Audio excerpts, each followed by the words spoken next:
Assalamualaikum dan salam sejahtera, bersama saya Muhammad Dihya Sahlan dalam Berita Pagi Sabah edisi Ahad 12 September 2021. Pembinaan sebuah kilang pembuatan kerajang tembaga di Sabah oleh syarikat Korea Selatan SK Nextlease bakal membuka ratusan peluang pekerjaan. Apabila siap sepenuhnya, lebih 400 peluang pekerjaan ditawarkan dengan 80% daripadanya dibuka kepada penduduk tempatan. Timbalan Ketua Menteri merangkap Menteri Pembangunan Perindustrian Datuk Dr. Joakim Gunsalam menyatakan demikian ketika melawat tapak pembinaan kilang tersebut di Taman Perindustrian Kota Kinabalu KKIP. Katanya kilang ini merupakan pelaburan terbesar syarikat berkenaan di luar negara berjumlah 4.2 bilion ringgit. Sementara itu, Ketua Pegawai Eksekutif CEO SK Nextlease Shin Dong Hwan memaklumkan pihaknya memerlukan kira-kira 20 jurutera sehingga kilang siap sepenuhnya pada tahun 2023.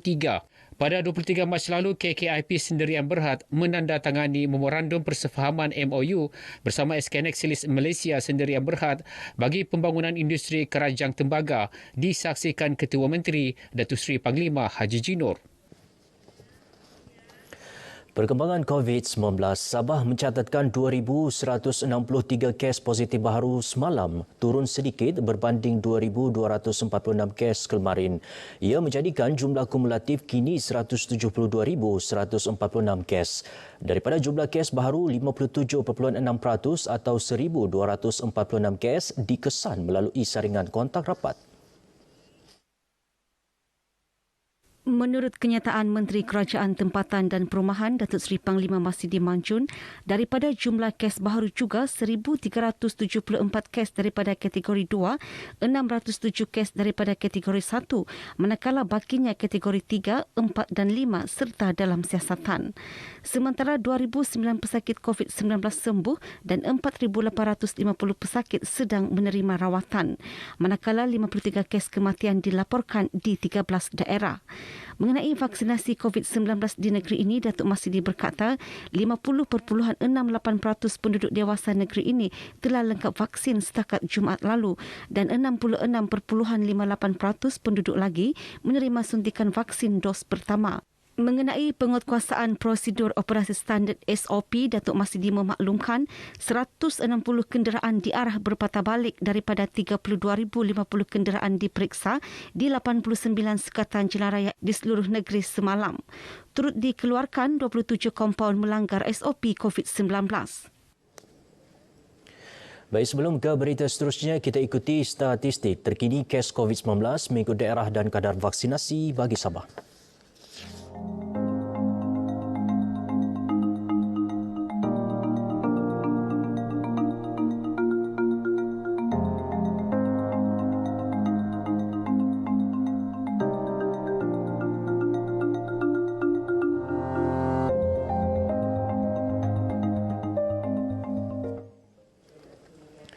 Peranan dan sumbangan petugas barisan hadapan wajar dihargai semua pihak kerana mereka telah berkorban masa dan tenaga demi mengekang penularan pandemik COVID-19 untuk membebaskan negara dari virus maut itu.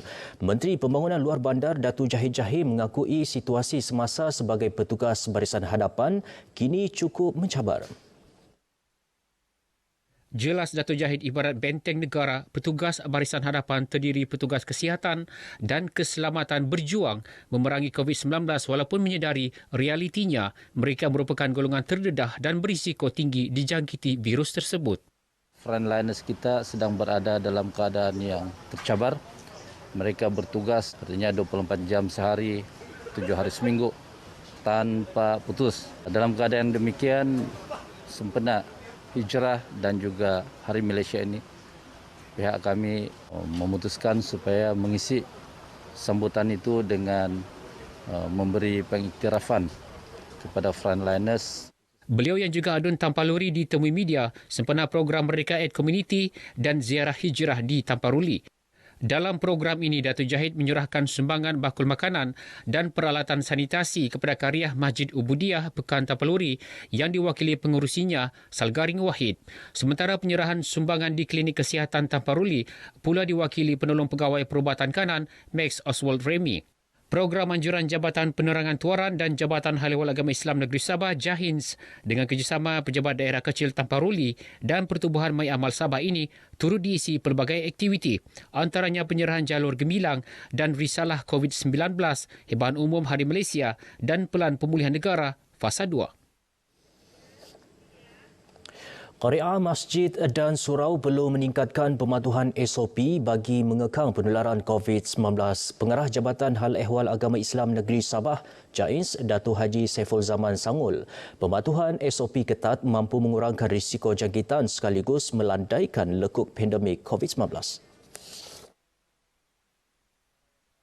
Khasnya kepada umat Islam yang datang ke surau dan masjid, mari kita patuhi SOP. Kerana ini adalah kekuatan kita bagi pencegahan penularan COVID-19. Bila semua sudah mematuhi ini, kita akan dapat pastikan supaya tidak ada penularan dan tidak ada jangkitan. Beliau memaklumkan demikian kepada media sempena program Merdeka Community dan Ziarah Hijrah di Tampar Ruli. Mengenai program Ziarah Hijrah berkenaan, Datuk Haji Saiful Zaman memberitahu ia cerminan perpaduan dan kebersamaan rakyat di negeri ini tanpa mengira kaum dan agama dalam menyalurkan bantuan kepada karya masjid dan surau yang terkesan akibat COVID-19. Kajian terperinci akan dilakukan sama ada menggantikan jambatan gantung Sindumin Luagan kepada jambatan konkrit atau sebaliknya.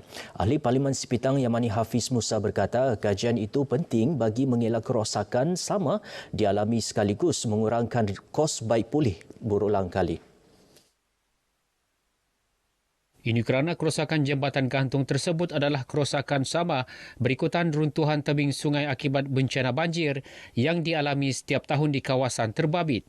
Kita akan buat kajian di mana kalau tempat itu sesuai lah. Masalahnya kita lihat juga di tebing-tebing sungai itu kadang tanah itu agak licak dan sungai itu kadang makan tebing-tebing tu. Jadi kita risau juga nanti ada runtuh. Jadi kita kena betul-betul buat kajian yang mendalam lah, di mana kita tidak mahu nanti kita belanja besar lagi, ianya akan runtuh. Yamani Hafiz menyatakan demikian kepada RTM selepas meninjau struktur jambatan gantung Sindumin Luagan di kampung Sindumin Sipitang. Jambatan gantung tersebut merupakan perhubungan utama penduduk di 4 kampung untuk keluar ke bandar. Terdahulu, Yamani Hafiz turut meninjau kerja-kerja baik pulih dan keperluan tambahan di Surau Kampung Kuala Menggalung Sipitang serta Masjid Kampung Teratak Bintuka dan Masjid Al-Ittihad Kampung Lupak di Beaufort. Sepanjang tahun ini, kerja-kerja menaik taraf melibatkan pembinaan stor, ruangan solat, atap dan parkir di beberapa masjid dan surau dalam kawasan Parlimen Sipitang telah dilakukan. Hospital Mesra Bukit Padang, Kota Kinabalu mengadakan program Sinar Hati sempena Hari Pencegahan Bunuh Diri Sedunia pada 10 September. Setiap 10 September. Program itu termasuk kursus penilaian risiko dan pengurusan kes bunuh diri untuk kaki tangan Kementerian Kesihatan KKM, kursus pengampang bunuh diri dan ceramah agensi serta stesen media. Pengarah Kesihatan Negeri Dr. Rosnani Mudin berkata program bermatlamat membantu meningkatkan kesedaran masyarakat untuk menyokong segala aktiviti berkaitan pencegahan bunuh diri. Beliau berucap demikian sempena program berkenaan secara maya di Kota Kinabalu. Sehingga Julai lalu, 638 kes bunuh diri dilaporkan Polis Diraja Malaysia PDRM berbanding 262 kes bagi tempoh sama pada tahun lalu, iaitu peningkatan sebanyak 143% atau 1.4 kali lebih banyak. Seramai 47 individu yang menjalankan perkhidmatan penghantaran makanan dan barangan di Sipitang menerima sumbangan menerusi program prihatin Anjuran Armada Bersatu bahagian Sipitang. Sumbangan diserahkan Ahli Parlimen Sipitang Yamani Hafiz Musa di Pekan Sipitang. Bercakap kepada pemberita RTM, Ketua Armada Bersatu Bahagian Sipitang Zul Huzaimi Hassan berkata, sumbangan berbentuk barangan penjagaan kesihatan seperti pelitup separuh muka dan cecair pembasmi kuman serta baucer petrol dan cuci motosikal. Ia sebagai tanda penghargaan kepada mereka yang juga dikategorikan sebagai perkhidmatan penting negara semasa penularan pandemik COVID-19.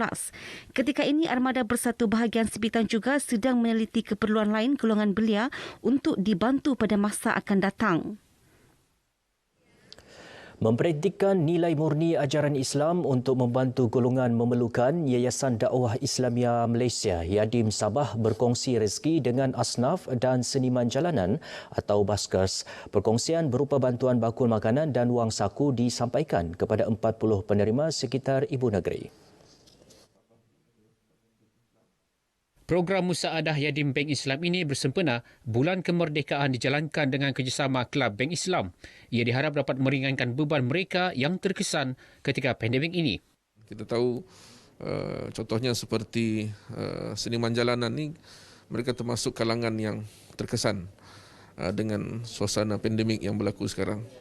Begitu juga di kalangan para asnaf yang lain, mudah-mudahan dapat meringankan beban lah. Penerima yang ditemui menzahirkan penghargaan atas bantuan disalurkan.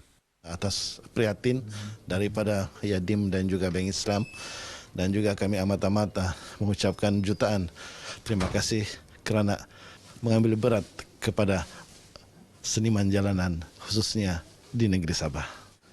Terima kasih kepada Yadim Bank Islam telah menjemput kami pada hari ini. Terima kasih atas sumbangan. Alhamdulillah. Terima kasih. Program Musaadah ini mengangkat tema melestari gerakan dakwah. Dahulu berita pagi Sabah, saudara, 4 hari lagi kita akan menyambut Hari Malaysia. Bersama-sama kibarkan jalur gemilang, #Malaysia Prihatin, #Demi Negara, #Menang Bersama. Saya Muhammad Dihya Sahlan. Assalamualaikum dan salam hormat. Apalah guna bertahan jika diri ini tertindas, kesombonganmu melepasi akal yang waras.